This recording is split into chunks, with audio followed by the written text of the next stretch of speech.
Bismillahirrahmanirrahim. Assalamualaikum warahmatullahi wabarakatuh.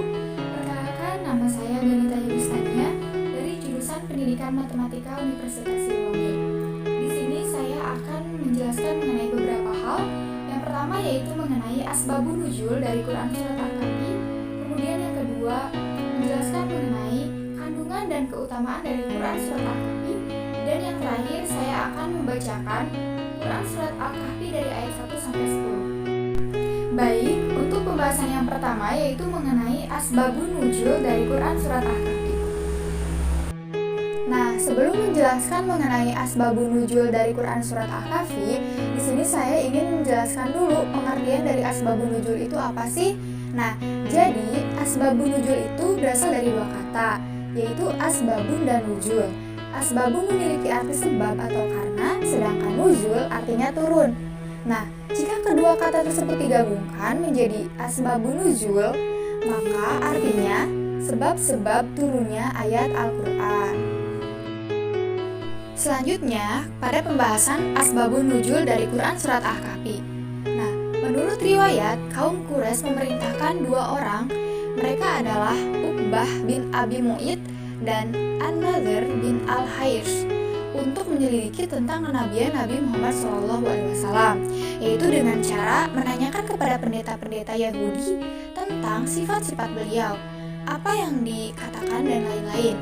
Orang Quraisy percaya bahwa pendeta Yahudi adalah orang yang berilmu, tahu tentang isi kitab terdahulu dan tanda lahirnya seorang nabi. Alkisah, berangkatlah Iqbah bin Abi Mu'id dan An-Nadhr bin Al-Hairs ke Madinah, dan mereka berjumpa dengan pendeta Yahudi. Ternyata benar, pendeta Yahudi mengabarkan berita seperti yang mereka harapkan. Pendeta Yahudi berkata, tanyakanlah kepada Muhammad mengenai 3 hal. Jika ia mampu menjawabnya, maka ia merupakan nabi yang benar-benar diutus. Sebaliknya, jika ia tak mampu menjawabnya, ia hanya orang yang mengaku-ngaku sebagai nabi. Kemudian, pendeta Yahudi melanjutkan kisahnya. Tanyakanlah kepada dirinya tentang pemuda pada zaman dahulu kala yang musafir, lalu apa yang terjadi pada mereka, karena sungguh cerita pemuda ini sangat menarik. Lalu tanyakan pula kepadanya tentang seorang pengembara yang telah sampai ke Masyriq dan Maghrib, apa pula yang terjadi kepada mereka. Nah, tanyakan pula kepada dia apa itu ruh. Kemudian 2 orang utusan itu pulang dan berkata bahwa mereka membawa pulang informasi yang bisa dijadikan sebagai pedoman untuk mengetahui apakah ia seorang nabi atau bukan. Setelah tiba di hadapan Rasulullah SAW, mereka langsung menanyakan 3 pertanyaan sebagaimana yang telah diberikan oleh pendeta Yahudi. Mendapati pertanyaan itu, maka Rasulullah SAW menjawab, besok pasti akan aku menjawabnya tentang beberapa hal yang kamu tanyakan itu, tanpa menyebut insya Allah. Kemudian mereka pun pulang dan Rasulullah menunggu wahyu dari Jibril untuk menjawab semua pertanyaan itu. Namun wahyu yang ditunggu tak kunjung datang. Bahkan hingga 15 malam orang Quraisy mulai goyah dan Rasulullah sedih karena wahyu atau jawaban dari Allah tak kunjung datang, sehingga beliau tak tahu harus menjawab apa kepada kaum Quraisy. Namun, pada malam berikutnya, Jibril turun membawa wahyu, yaitu Quran Surat Al-Kahfi ayat 6, yang di dalamnya menegur atas kemurungan Rasulullah SAW dan menerangkan tentang pemuda Al-Kahfi, yaitu terdapat di Quran Surat Al-Kahfi ayat 9-26. Kemudian tentang seorang pengembara, yaitu terdapat dalam Quran Surat Al-Kahfi ayat 83-101, dan tentang ruh, yaitu terdapat dalam Quran Surat Al-Isra ayat 85. Jadi inilah kisah dibalik sebab turunnya Surat Al-Kahfi. Kemudian untuk yang kedua yaitu mengenai kandungan dan keutamaan dari Quran Surat Al-Kahfi. Kandungan Surat Al-Kahfi. Surat Al-Kahfi adalah surat yang terletak pada urutan ke-18 dalam Al-Quran, dan ia termasuk surat Makkiyah karena diturunkan di Mekah.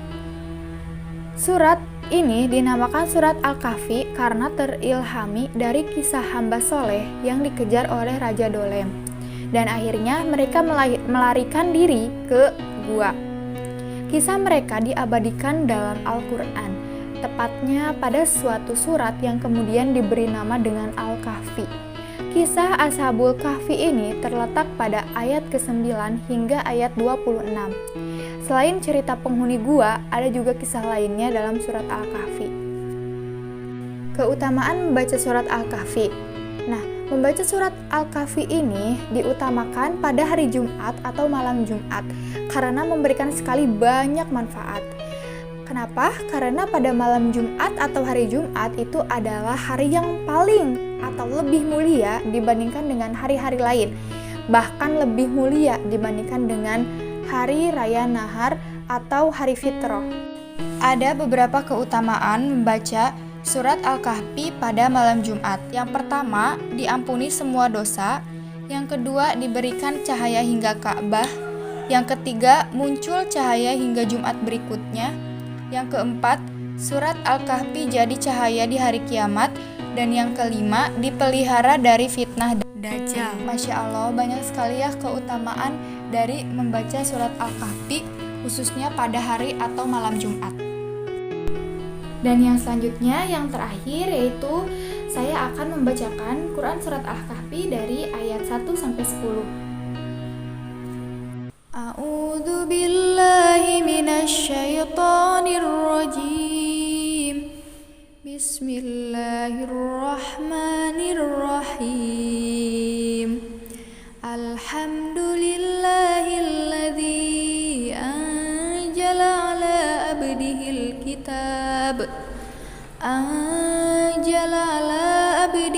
kitab wa lam yaj'al lahu iwaja qayyiman liyundira ba'san syadidan min ladunhu wa yubashshiral mu'minina alladhina ya'maluna as-solihati anna lahum ajran hasana makithina fihi abada wa yundiral ladhina qalu ittakhadallahu walada ma lahum bihi min ilmi wala li abaihim kaburat kalimatan tahruju min afwahihim iyakuluna illa kadiba fala allaka bahi'un nafsaka ala asarihim illam yu'minu bihadal hadisi asafa inna ja'alna ma'alal ardi jinatan laha linabluwahum ayyuhum ahsanu amala wa inna laja'iluna ma'alaiha su'idan juruja am hasibta anna ashabal kahfi warraqimi kanu min ayatina ajaba ida awal fityatu ilal kahfi faqalu rabbana atina min ladunka rahmatan wa hayyi' lana min amrina rasyada. Sadaqallahul azim. Sekian yang dapat saya sampaikan. Mohon maaf apabila banyak kekurangan. Terima kasih atas perhatiannya. Wassalamualaikum warahmatullahi wabarakatuh.